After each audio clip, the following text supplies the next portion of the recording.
तो चलिए बच्चों, इस वीडियो में हम स्टार्ट करते हैं अपना एक्सरसाइज 1.2 का क्वेश्चन नंबर 3। पिछले क्वेश्चंस अपलोडेड है, प्लेलिस्ट चेक करें, लिंक डिस्क्रिप्शन में है, मिल जाएंगी। क्वेश्चन नंबर 3 कहता है find LCM and HCF of the following integers by prime factorization method.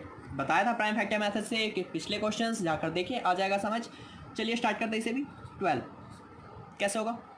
2 6 जा, 2 3 जा, 3 1 जा। 15 2 के टेबल में नहीं आता, 3 से जाता है, 3 5 जा 15, देन 5 1 जा, देन आपका 21, 3 7 जा 21। That's it.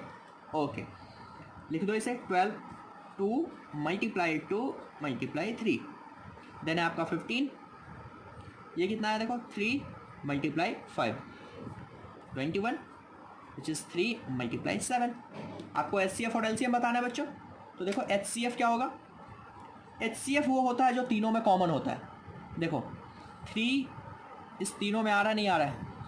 आ रहा है ना, दैट्स वाई एचसीएफ हो गया 3। उसके अलावा कुछ और कॉमन है? नहीं है। एलसीएम की अगर मैं बात करूं तो एलसीएम क्या होता है? जो तीनों में कॉमन है पहले तो उसे लिख दो, बाकी जो कॉमन नहीं है 2 मल्टीप्लाई 2 मल्टीप्लाई 5 मल्टीप्लाई 7, 2 2 जा 4, 4 5 जा 20, 27 जा 140, 143 जा विच इज़ 420। आ गया समझ? चलते हैं आगे, इसका भी निकालते हैं। 17 नहीं जाएगा, 117 जा, सिंपल। 23 भी किसी के टेबल में नहीं आता, 29 भी किसी के टेबल में नहीं आता। दैट्स मीन 17 को लिख सकते हैं 1 इंटू 17, 23 को भी लिख दिया 1 इंटू 23, और 29 को भी लिख दिया 1 इंटू में 29। ओके, एचसीएफ क्या हो जाएगा बच्चों? तीनों का मल्टीप्लिकेशन, यानी कि जो तीनों में कॉमन है, कहने का ये मतलब कॉमन क्या है? 1। ओके, एलसीएम जो कॉमन है उसे एक बार 1, कोई मतलब ही नहीं बनता लिखने का। बाकी है 17 23 29, आपस में करते हैं सबको मल्टीप्लाई। मल्टीप्लाई आप खुद से कर लेंगे, वैसे मल्टीप्लाई करने पे आपका आना चाहिए जो मैंने करके देखा 11339। ओके, समझ आ रहा है? ओके, चलते आगे, आप भी ट्राई करो, मैं भी निकालता हूँ। 8 2 4 जा, देन 2 2 जा। ओके, और आगे चलते। 2 1 जा, 9 3 3 जा 9, 3 1 जा 3, 25 5 5 जा 25, देन 5 1 जा। आया समझ? अब क्या करते हैं? 8 का फैक्टर 2 मल्टीप्लाई 2 मल्टीप्लाई 2, 9 हो गया आपका क्या, 3 इंटू 3, 25 हो गया आपका 5 मल्टीप्लाई 5। ओके, अब देखो इसमें एचसीएफ क्या होगा और एलसीएम क्या होगा बच्चों? क्या तीनों में कुछ कॉमन आया? यहाँ पे 2 है, यहाँ पे 2 नहीं है, यहाँ पे नहीं है। इसमें 3 है तो इसमें नहीं है, 5 यहाँ है तो इन दोनों में नहीं है। दैट मीन्स कुछ कॉमन नहीं है, देयरफॉर एचसीएफ क्या होता है इस केस में? 1। ओके, बात करूँ एलसीएम की, जो तीनों में कॉमन होता है उसे लिखते हैं, नहीं है कुछ, सब मल्टीप्लाई कितना है देखो, 8 9, देखो 2 2 जा 4 2 जा 8, 3 3 जा 9, और 5 5 जा 25। सबको मल्टीप्लाई कर दो। मल्टीप्लाई करने पे आपका कितना आ रहा है? This is 1800, I hope. ठीक है, ये रहा आपका क्वेश्चन नंबर 3 कंप्लीट। अब चलते हैं आगे, जो कि है आपका क्वेश्चन नंबर 4। कह रहा है कि given that HCF of this. Okay, क्या दे रखा है आपको? दे आपको इतना रखा है कि एचसीएफ 9 इन दोनों नंबर का, और कह रहा है कि एलसीएम निकालने के लिए कैसे करेंगे? एक तो सीधा तरीका कि भाई निकाल लो, बट उससे नहीं निकालना। अभी अगर आपने पिछले क्वेश्चंस देखे क्वेश्चन नंबर 2, तो उसमें साफ साफ कह रहा था कि HCF into LCM equal to होता है प्रोडक्ट ऑफ 2 नंबर्स। अगर देखा हो आपने वीडियो तो। ओके, देखो भाई एचसीएफ यहाँ दे रखा है 9, एलसीएम तो बच्चों हमें निकालना ही है, और 2 नंबर का प्रोडक्ट, 2 नंबर है क्या क्या, 306 एंड 657। अब देखें क्या करना है। एलसीएम को यहीं रहने दो, इसे ऐसे रहने दो, और इस 9 को आप यहाँ अपोन में भेज दो। मल्टीप्लाई है, दूसरी साइड जाएगा तो बच्चों डिवाइड में। अब इसे कैंसिल आउट करो, क्या कैंसिल होता है? बिल्कुल होगा। 3 से देखो ये जाएगा, 3 3 जा 9, ये देखो 3 102। ओके, फिर 3 से डिवाइड करो, 3 3 जा 9, 3 4 जा 12, हो गया। क्या आया? 34 मल्टीप्लाई 657, आपस में कर दो इसे मल्टीप्लाई। मल्टीप्लाई करके क्या मिलेगा, इसका आंसर आएगा आपको मल्टीप्लाई करने पे 222338। मल्टीप्लाई करके आप चेक करो, मैंने मल्टीप्लाई कर लिया, मेरा ये आ रहा है। ओके, चलते हैं आगे। क्वेश्चन नंबर 5 कह रहे कि check whether 6 to the power n can end with the digit 0 और नॉट। जब भी ऐसा क्वेश्चन आ जाए, चाहे कोई भी नंबर हो, उसकी पावर कह रहा है कि n है और वो 0 से होगा या नहीं होगा लास्ट। इस क्वेश्चन में आपको करने क्या है कि देखो, आपको जो नंबर होगा, पावर से मतलब नहीं है, बस नंबर क्या है 6 यहाँ पे, या जो भी नंबर, उस नंबर का आपको प्राइम फैक्टर निकाल लेना है। ठीक है, फैक्टर बनाओ। 6 का फैक्टर क्या होता है, 2 × 3। ओके, फैक्टर बनाने पे अगर वो मल्टीपल आ रहा है 2 × 5 की केस में, 2 की पावर हो समथिंग, 5 की पावर हो, कुछ भी हो चलेगा, बट 2 × 5 आ रहा है उसके फैक्टर में, दैट मीन्स वो नंबर 0 से एंड होगा, अदरवाइज वो नंबर 0 से एंड नहीं होगा। ओके, जैसे आप 6 का फैक्टर क्या लिखोगे, the factor of 6 is 2 × 3। Okay, which is not 2 × 5, 2 × 5 नहीं है, therefore 6 to the power n can not end with the digit 0। ठीक है, the only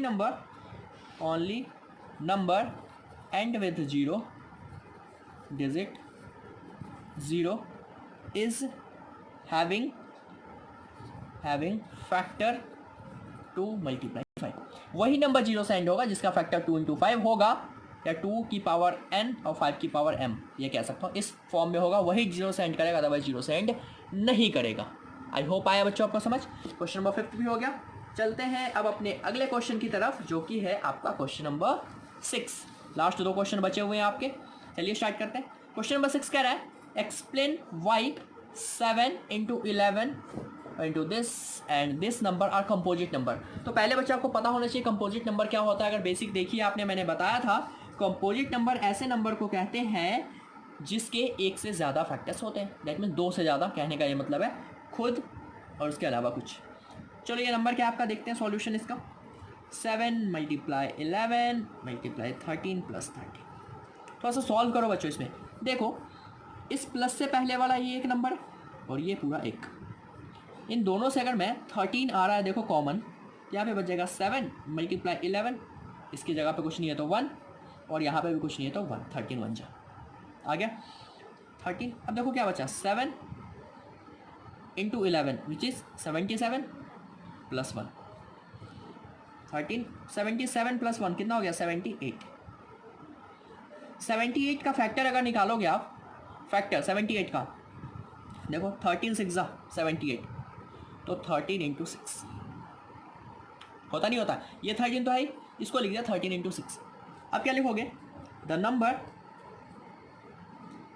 7 × 11 × 13 + 13 having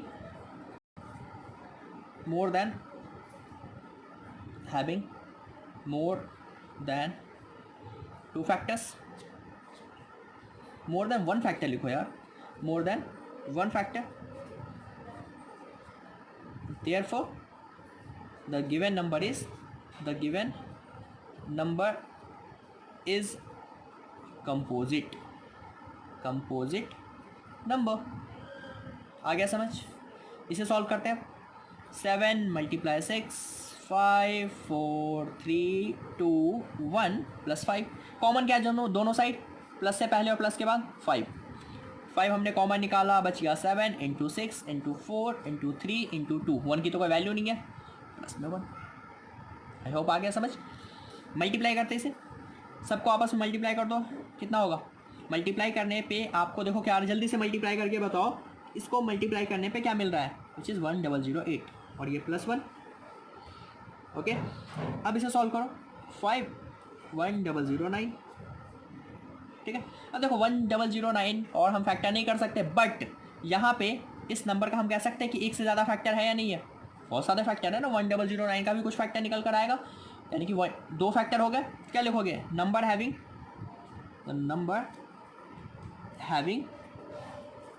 more than one factor, more than one factor. Therefore number is composite. I hope आ गया समझ. Last question जो है question number आपका अब 7. देखो कह रहे कि Sonika takes 18 minute to drive. पूरा क्वेश्चन मैंने नहीं लिखा, शॉर्ट फॉर्म में लिखा है, आप वहाँ पे क्वेश्चन देखिए. कह रहे कि देखो सोनिका जो है एक कोई राउंड सा गोला है जिसको कवर करने में 18 मिनट लगाती है, और रवि उसी गोले को कवर करने में लगाता है 12 मिनट. और दोनों सपोज यहाँ से किसी एक पॉइंट ए से स्टार्ट किया था और सेम डायरेक्शन में, सपोज यहाँ से ये जाती है क्या सोनिका, और रवि भी यहीं से ट्रैवल करता है, सेम डायरेक्शन में ट्रैवल करता है, सेम पॉइंट से ट्रैवल करता है. बट सोनिका 18 मिनट लेती है, रवि लेता है आपको 12 मिनट. ओके, अब दोनों को फिर से आके यहीं पे मिलना है स्टार्टिंग पॉइंट पे. ठीक है, तो कह रहे कि बताओ कितने देर बाद, कितने मिनट बाद आपस में आके फिर से मिलेंगे. ये आपका क्वेश्चन कह रहा है. तो जब भी ऐसा क्वेश्चन आ जाए कितनी देर बाद मिलेंगे, देन आपको निकाल देना उस केस में एलसीएम. ओके, दैट मीन्स ये टाइम लेगा ना, लार्जेस्ट टाइम लेगा. अगर वो बोल दे मैक्सिमम तो आपको निकालना एचसीएफ. जब ऐसा कुछ नहीं बोला then go with LCM. Greatest, maximum ये सब है तो एचसीएफ, अदरवाइज एलसीएम, या फिर लोएस्ट है तब भी एलसीएम. तो क्या होगा, हाउ मेनी टाइम्स, तो लिखोगे उससे पूछा they meet again and at starting point, तो they meet again by the LCM of 18 and 12. जो 18 और 12 का एलसीएम आएगा उसी पॉइंट पे जाके वो मिलेंगे. तो देखो भाई 18 2 9 जा, 3 3 जा, 3 1 जा, 12 2 6 जा, 2 3 जा, 3 1 जा. ये काम आप रफ में करोगे, बाकी ये यहाँ पे जाएगा. 18 का फैक्टर देखो क्या बना, 2 × 3 × 3. 12 का फैक्टर क्या बना, 2 × 2 × 3. कॉमन आया, एक ये कॉमन आया. ठीक है, देयरफॉर एलसीएम क्या हो जाएगा, जो कॉमन आया उसे एक बार लिखो, जो नहीं आया कॉमन एक ये और एक ये, सबको मल्टीप्लाई. 2 3 जा 6, 6 3 जा 18, 18 2 जा 36. तो therefore they meet after 36 minute. बस ये है आपका इस क्वेश्चन का आंसर. आई होप आ गया आपको समझ बच्चों. तो ये था आपका एक्सरसाइज 1.2 कंप्लीट. अब हम मिलेंगे अपनी अगली वीडियोस में अगले क्वेश्चन के साथ, जो कि है 1.3 एक्सरसाइज. तब तक के लिए बाय बाय. हाँ, शेयर जरूर करें. कोई दिक्कत परेशानी है आपको तो इस नंबर पे आप कर सकते हैं कांटेक्ट, व्हाट्सएप करें या फिर इंस्टाग्राम पे फॉलो करें. लिंक डिस्क्रिप्शन में गिवन है हर एक अपडेट के लिए. Thank you so much for watching this.